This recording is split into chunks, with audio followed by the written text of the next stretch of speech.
حسین حسین. فکری سرمایہ چاہتی ہے.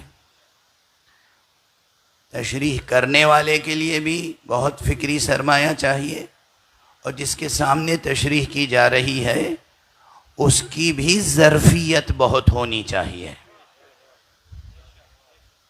ہر معنی ہر ظرف میں نہیں سمویا جا سکتا. ہر بات ہر ایک کے سامنے نہیں کہی جا سکتی. یہ بھی ایک سبب ہے. ہر بات ہر ایک کے سامنے نہیں کہی جا سکتی. یہ بھی ایک سبب ہے کہ قرآن مجید میں اللہ نے ایک صلوات پڑھ دیجئے محمد و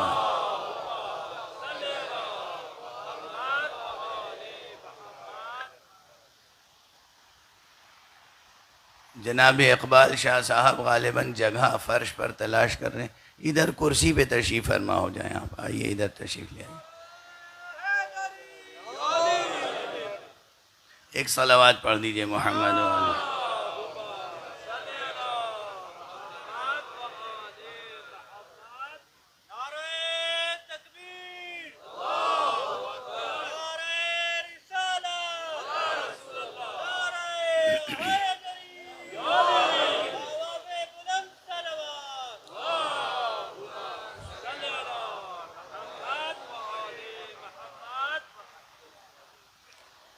تو یہ بات اب تک جو میں نے گزارش کی غالباً اس میں کوئی بڑی مشکل تو نہیں ہوگی.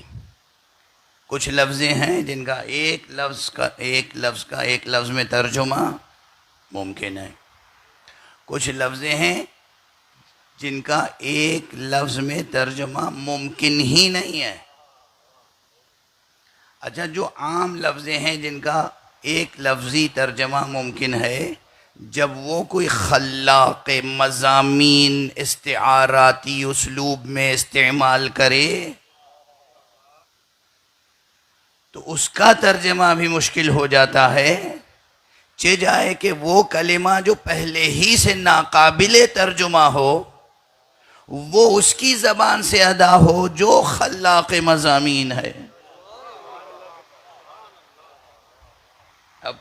جسے کہتے ہیں نا کہ قرآن مجید کے ترجمے میں تہداری کہاں سے آتی ہے، عمق کیسے پیدا ہوا. اب جو اہل ہیں وہ تو اہل ہیں، جو نہیں ہیں ان کو بھی ان مثالوں سے بات سمجھ میں آ سکتی ہے. تو بہت سے کلمات عربی زبان میں ایسے ہیں جو دنیا کی کسی دوسری زبان میں ایک لفظ میں ٹرانسلیٹ نہیں کیے جا سکتے. ان میں سے ایک حکیم بھی ہے. اور قرآن حکیم ہے. قرآن حکیم اس اعتبار سے بھی قرآن حکیم ہے کہ وہ خود اس کی عبارتیں، اس کے کلمات، اس کے مضامین حکیمانہ ہیں. اور اس اعتبار سے بھی قرآن حکیم ہے کہ وہ حکیم کا کلام ہے.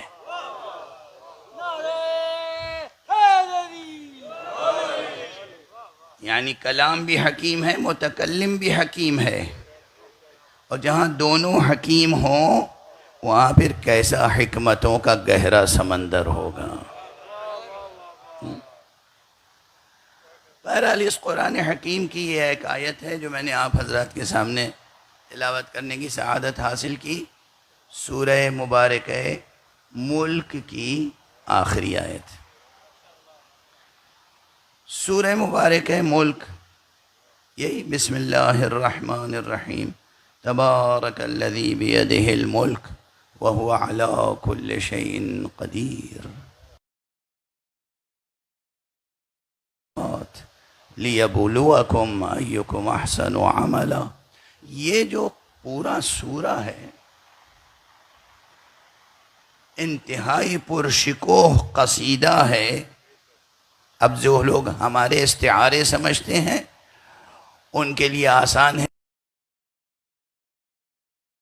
سمجھتے، انہیں اعتراض کرنے سے پہلے بس ہماری زبان سیکھ لینی چاہیے۔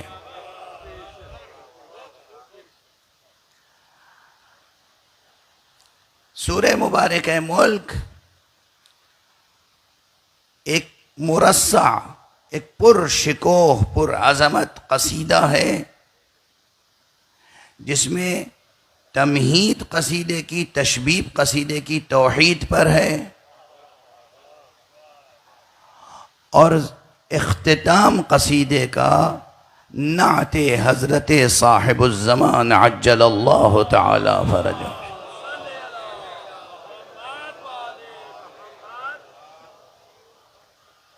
ایک اور بلند صلوات پڑھ دیجئے۔